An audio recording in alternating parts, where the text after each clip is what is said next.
बोल, यूपीएससी पर हल्ला बोल, हल्ला बोल, एसएससी पर हल्ला बोल। जिंदाबाद जिंदाबाद, युवा एकता जिंदाबाद। आवाज दो, आवाज दो, छात्र शक्ति। जब भी पार्लियामेंट में ऑप्शन मिलेगा इसको हम उठाएंगे। सरकार में बहुत सारे प्रदर्शन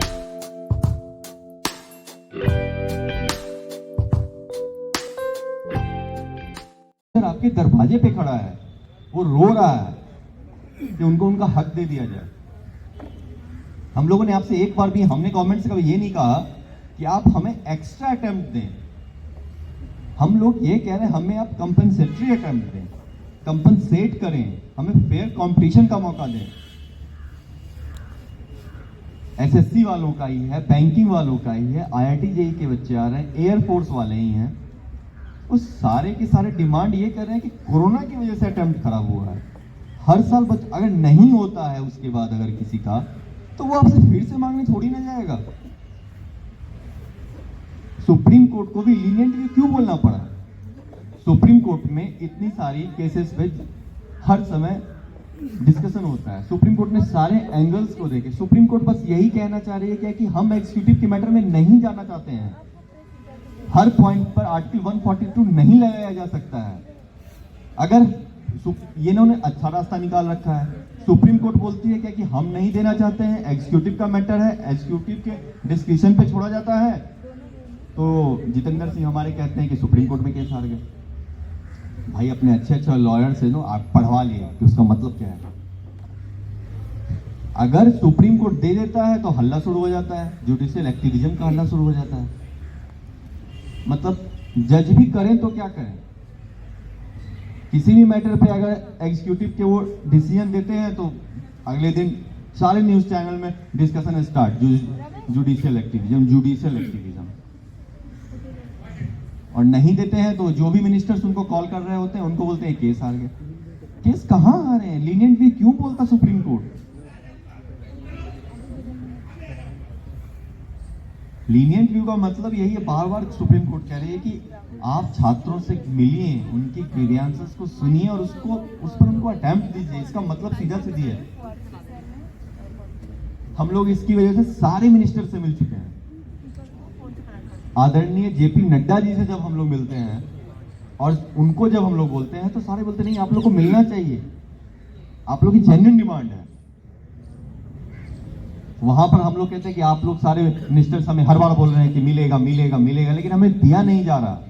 कैलाश विजयवर्गीय कहते हैं कि आपको दुनिया के सबसे बड़े लोकतंत्र, सबसे बड़ी पार्टी के प्रेसिडेंट की बातों पर भरोसा नहीं है, ये वादा है इनका।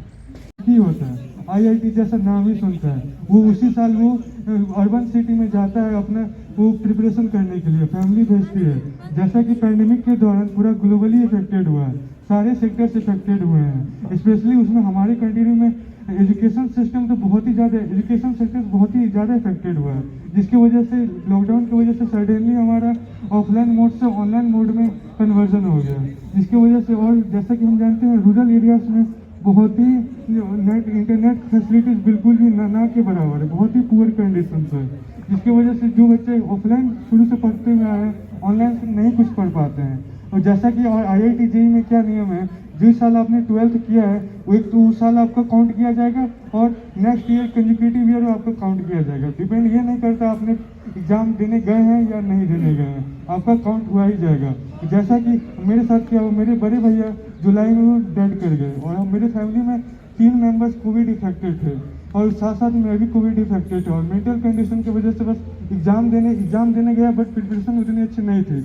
बस ये सोचते हुए क्योंकि मैं जाऊँ चाहे ना जाऊँ बट मेरा अटेम्प्ट काउंट किया जाएगा, जिसकी वजह से मेंटल इशू की वजह से बस चला गया एग्जाम में, हमारी प्रिपरेशन बिल्कुल भी नहीं थी।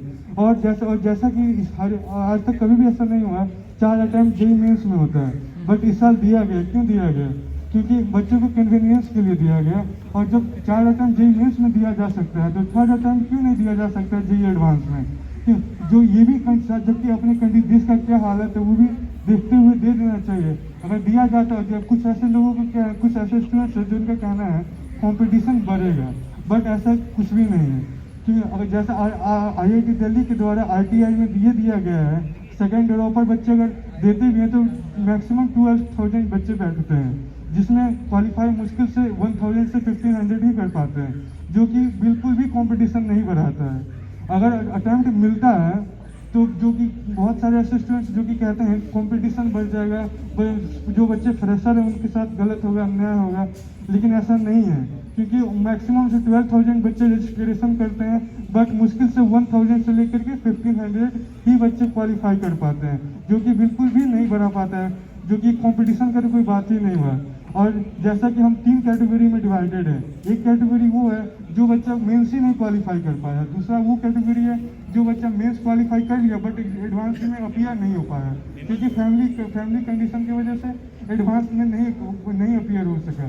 तीसरा वो कैटेगरी है जो मेंस भी क्वालिफाइड था और एडवांस में अपीयर हुआ, बट फैमिली इशूज़ की वजह से मेंटल प्रॉब्लम ये थी फैमिली में, जैसे कि मेरा ही कंडीशन अपना, मेरे बड़े भैया जुलाई में डेड कर गए और मेरे family members 3 family members Covid affected थे और साथ में अभी कोविड इफेक्टेड था जुलाई में, और मेरी प्रिपरेशन बिल्कुल भी नहीं हो पाई थी, क्योंकि मैं बिहार में रूरल एरिया में रहता हूँ, वहाँ पर नेट फैसिलिटी कुछ है ही नहीं, बस मैं ऐसे एग्जाम देने चला गया, बट मेरी प्रिपरेशन नहीं थी। इसीलिए हमारे गवर्नमेंट से ये रिक्वेस्ट है, हमें एक्स्ट्रा टाइम चाहिए, जिससे क्या हम अपनी पूरी एलिजिबिलिटी दिखा सके, अपनी ताकत दिखा सके, हमें भी दम है, हम भी कुछ कर सकते हैं, और एक्स्ट्रा टाइम से बिल्कुल भी कंपटीशन नहीं बढ़ेगी और हमें एक्स्ट्रा टाइम चाहिए, क्योंकि ये हमारा हक है, हम ले करके रहेंगे यानी हम। आपकी है कि आपको एज रिलैक्सेशन और एक मौका आपके जो मांग रहे हैं वो आपको मिलना चाहिए, लेकिन सरकार बहुमत के दम पर तानाशाह तरीकों से अपने फैसलों को इस देश के ऊपर, हमारे ऊपर थोपती चली जा रही है। उन्हें लगता है कि बहुमत है, जरूरत ही नहीं बात करने की, कर लेंगे, कहीं कोई बहुत बड़ी बात हो गई जैसे कृषि आंदोलन में किसान आ गया तो बदल देंगे, नहीं तो चलता रहेगा। ये चलता है एटीट्यूड नहीं चलेगा। आपको युवाओं से संवाद करना होगा, आपको बात करनी होगी, आपको उनसे पूछने होंगे वो क्या चाहता है। अगर वो चाहता है उसे एक मौका मिले तो उसे एक मौका मिलना चाहिए। तो मुझे यही लगता है हमारी जो ताकत है, ये जो 2 हाथ है, इनका जहां इस्तेमाल होना चाहिए वहां नहीं हो रहा, इससे सिर्फ आपका ही नहीं नुकसान हो रहा, उससे देश का उससे बड़ा नुकसान हो रहा है, ये मेरे जैसे लोग महसूस करते हैं। मैं आपको फिर कह के जा रही हूँ, आप जब तक यहाँ हैं, मेरी पार्टी और मैं ताकत बनकर, आपकी आवाज बनकर, टीवी हो, डिबेट्स हो, संसद हो, सड़क हो, सोशल मीडिया हो, आपकी इस मांग के साथ हम खड़े हैं। और जो यहाँ से बातें उठेंगी, हमारे कोरोना योद्धाओं को मैं फिर कहूंगी, उनकी कुर्बानियों को भी भूलना नहीं चाहिए। हमने पूछा था इसी शीतकालीन सत्र में कि कितने कोरोना योद्धा अपनी ड्यूटी करते करते परिवार से दूर थे, नहीं मिल पा रहे थे, पीपी किट में, सोच भी नहीं सकते, वहां पर अपनी ड्यूटी करते हुए कितने कोरोना योद्धा शहीद हो गए, कितने अपने परिवार से नहीं मिल पाए और परिवार का कोई अपना चला गया। उन कोरोना योद्धाओं के लिए हमने ताली, थाली पीटी, दिए जलाए, लेकिन आज दुख होता कि वो कोरोना योद्धा जिसने ताली, थाली, दिए जलाए, आज वो यहाँ बैठा हुआ है हमारे सामने, इस तरह बैठा हुआ है। ऐसे तो कम से कम उम्मीद नहीं कर रहे थे कि वो कोरोना योद्धा कोरोना महामारी के बीच में, अभी हम उस महामारी से बाहर निकले नहीं हैं, अभी हम बाहर निकले नहीं हैं, अभी ये हमारे सामने एक और बड़ी चुनौती बनकर दोबारा आने वाला है। प्रधानमंत्री जी का कल को रात को 10 बजे राष्ट्र के नाम संदेश ने वही बताया है, 2 गज की दूरी रखिए, हाथ धोते रहिए, लेकिन चुनावी रैलियां करते रहिए। और यहाँ आने का समय 545 से ऊपर लोकसभा में सांसद है, राज्यसभा में हमारे सांसद हैं, हमारे गवर्नर, हमारे मुख्यमंत्री, हमारे चुने हुए नेता जिन्हें हम चुनते हैं, वो सब इस समय दिल्ली के अंदर बैठे हैं। लेकिन चंद कदमों हुई दूरी में आकर आपका दर्द, आपकी मांगों का समर्थन, उन्हें सुनने की हिम्मत संसद में नहीं कर पा रहे हैं। इस सरकार में बहुत सारे प्रदर्शन हुए, किसान आंदोलन की 7 दिन की मांग ली गई, लेकिन बहुत से ऐसे प्रदर्शन है जो सरकार ने अब तक नहीं सुना। तो उम्मीद लगता है कि इनकी बात सरकार तक पहुंच जाएगी, आप बात मानेंगे। देखिए दिल्ली में बैठे हैं, कोई दूर दराज के गांव नहीं बैठे हुए जहां पर जो है कोई कनेक्टिविटी नहीं है। राजधानी दिल्ली दहलीज पर चंद कदमों की दूरी पे पार्लियामेंट है। जब यहाँ से नहीं सुना जाएगा तो फिर क्या पार्लियामेंट के अंदर घुस जाएंगे? तो फिर वो भी हो जाएगा, पार्लियामेंट में भी घुस जाएंगे। कैसे घुसेंगे? चुनाव सर पर है 2 साल के बाद, 2024 का चुनाव, ठीक है। 25 साल का युवा चुनाव लड़ सकता है लोकसभा का, लड़ेंगे, जीतेंगे, पहुंचेंगे, कलम चला के फैसले ले लेंगे। फिर मतलब ले लेंगे। ये इनडायरेक्टली आपका ये कहना है कि हो सकता है कि इनमें से कुछ एस्पिरेंट्स जो है वो आपके साथ आपकी पार्टी से भी खड़े हो सकते हैं। मुझे नहीं मालूम मेरी पार्टी से होंगे, क्या होंगे क्या नहीं होंगे, पर मुझे लगता है अगर सारे फैसले राजनीति से होने हैं, राजनीति की कलम से होने हैं और इनसे यहाँ इनका भविष्य से खिलवाड़ कर दिया गया तो इनके पास दूसरे वो वाले रास्ते हैं। आइएगा फिर जो सड़कों पर आंदोलन युवा कर रहा है ये अपनी कलम से, क्योंकि ये दर्द महसूस कर चुके हैं। एक बार ये यहाँ जो बैठ चुके हैं ना, इनका भविष्य तबाह कर दिया अगर आपने मौका नहीं दिया और इनके सपने, इनके परिवार के सपने अधूरे रह गए तो इन्हें दर्द महसूस होगा। तो ये भविष्य में कभी किसी के सपनों को चूर होते हुए इस तरह नहीं देख सकता।